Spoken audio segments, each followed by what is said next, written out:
which means that 500-channel future is actually not really the future. It's here. And I'll be tuning in the Headache channel. Thanks very much. You'll never have to leave your home. More problems from Princess Diana. A book published last Monday in England claims she had an affair with her writing instructor before she separated from Prince Charles. Royal family watchers were grabbing copies of Princess in Love off the sidewalk in London. The book alleges Princess Di fell for ex-British Army Major James Hewitt in 1989, and the romance lasted 3 years. I'm not peddling gossip, I'm telling a true story, which is a very beautiful and moving love story. Princess Di seemed rattled last Monday and dodged reporters in her first appearance after the book's release. By Tuesday, she was in better spirits when she met a group of visitors at her Kensington Palace home. Cupid is being much better to Whoopi Goldberg. The Oscar winner comic married fiancé Lyle Trachtenberg in a private ceremony last weekend at her LA home. The media was definitely not invited to the wedding, and some radical strategies were taken to make sure reporters kept their distance.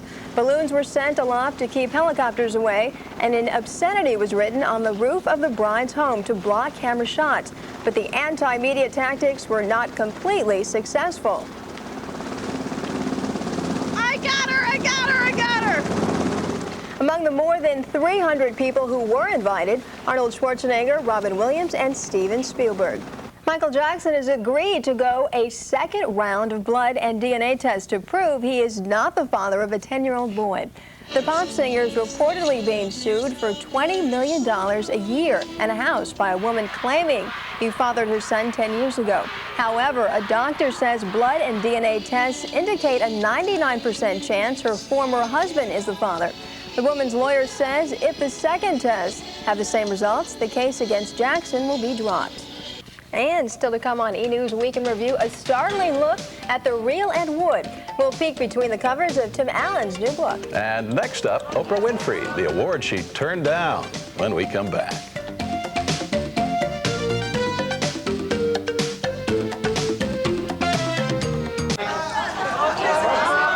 Winfrey made another piece of TV history, becoming the only person ever to refuse the honor.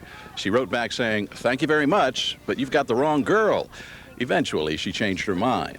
It's Walter Cronkite and Lucille Ball and Carol Burnett, Mary Tyler, all the people I grew up watching. Is that what you're saying?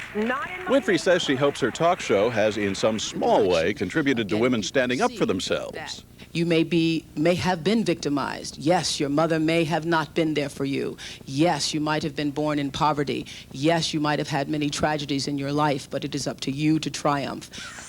I love Hoppo. God knows I do.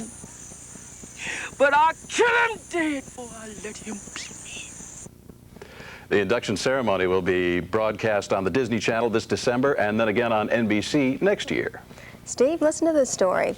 The next mayor-elect of Beverly Hills is Zsa Zsa Gabor.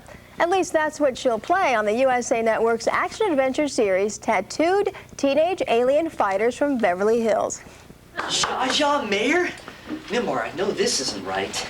That's right. Mrs. Gabor, who you may recall as having a run-in with a Beverly Hills police officer, starts shooting her cameo role this week.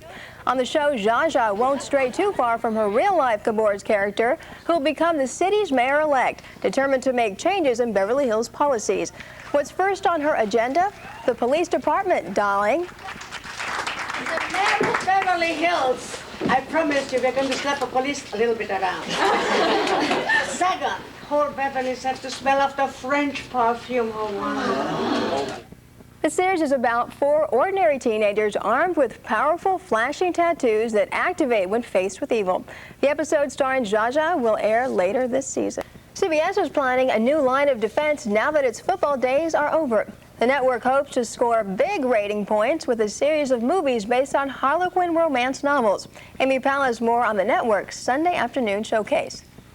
Treacherous Beauties, starring Emma Sams and Catherine Oxenberg, was the first movie in the series. The romantic mystery drew an estimated 12 million viewers. While that's a small audience compared to the numbers football used to lure, CBS calls it an encouraging start. They'll ultimately make 26 movies a year.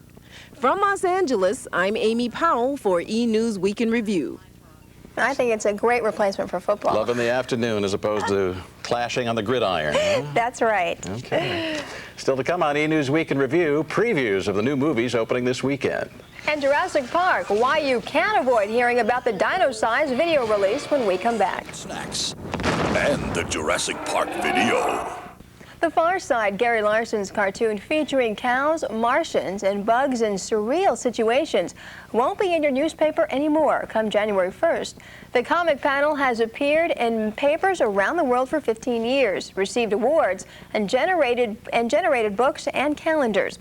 Larson said he's tired and wants to stop before he gets mediocre. Calendars and books will still be published, but not with any new cartoons. The first Far Side television special airs October 26th on CBS. In less than a week, more than 20 million copies of the Jurassic Park home video have already been sold. Last Monday at midnight, release parties were held across the country. I remember in these cars, the roof leaked a little bit. In Los Angeles, we took a ride with actress Ariana Richards, who played Lex and one of the explorers from the movie. She delivered the first shipment to the video store, making a grand entrance through the original Jurassic Park gates. We've gone around the world 3 times, actually, now, for Jurassic Park, for all the premieres and everything. Jurassic Park. Here it is. Well, you may think Jurassic Park has gotten enough publicity. Well, MCA Universal doesn't think so. Greg Agnew reports on the dino-sized marketing plan for the home video. This is a marketing brochure. For video store owners, it outlines a plan for the biggest marketing campaign ever conceived. You feel that? This is a 168-unit floor merchandiser with motorized gates and lights. We're being hunted. Oh, God. What do they got in there, King Kong? With $65 million in his corporate pocket, $35 million of that for TV ads, Viola wants to surpass the current home video champ, Aladdin, which sold 24 million units. From Los Angeles, I'm Greg Agnew for E! News Week in Review. The home video should hold you over until 1997 when Jurassic Park 2 comes out. I have just 2 words to add. What is that? Jurassic Park. Still to come on E! News, a week in review. I think we've heard it enough. Stone and Stallone get naked. And Ed Wood dresses up as a woman. The lowdown on a rather unusual filmmaker when we come back. A Stallone and Stone thriller leads the list of new movies this weekend, accompanying the dynamic duo, a quirky romance, and a B-movie king.